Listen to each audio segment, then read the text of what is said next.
January 2014, I remember the date. It's about 7 years ago now that I've been diagnosed with HIV.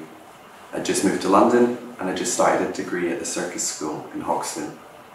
I want to be honest here today, and the first period after being diagnosed was not easy.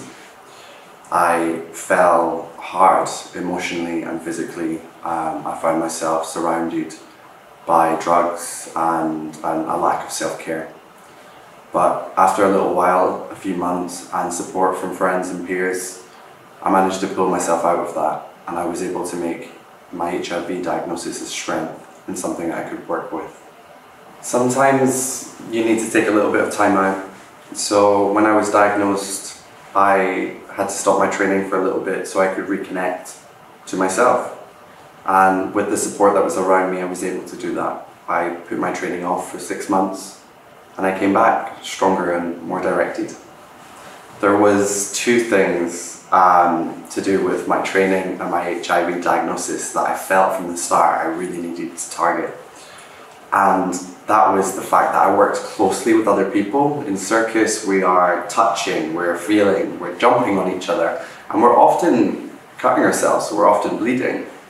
And what I found in the institution that I was in is I was ready to continue, and I was ready to physically train and show that an HIV positive body is not debilitated in any way. But there was a lot of fear around me. And so I remember being completely ostracized at the start because I told one friend and they told the entire university, and everybody was talking about me being HIV positive but not talking to me about it.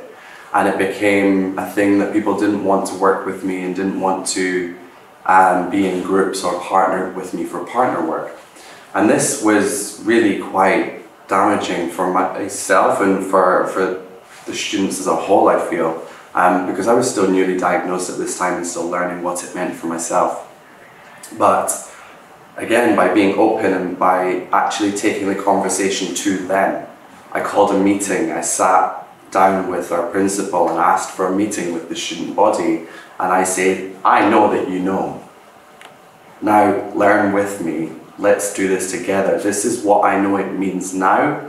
I know I can take my medication, I don't have a risk of passing it on. Here's some of the fears that you're thinking about, and here's what I'm learning, but I'm still new at this as well. And we went on a journey over 3 years together, and there's an image that always stays in my head. And it's from first year when they wouldn't want to work with me to my third year. The same students that were really scared, that had fear of working with me.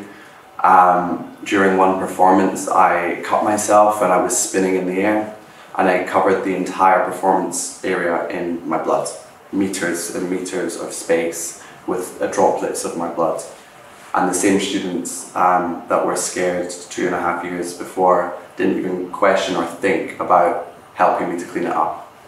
And that showed me that the education or the process that we went on in that space of time with these students, something they wouldn't have been in front of before or been made aware of, that's the impact it can make. And that's why I talk about it, and that's why I'm open about it.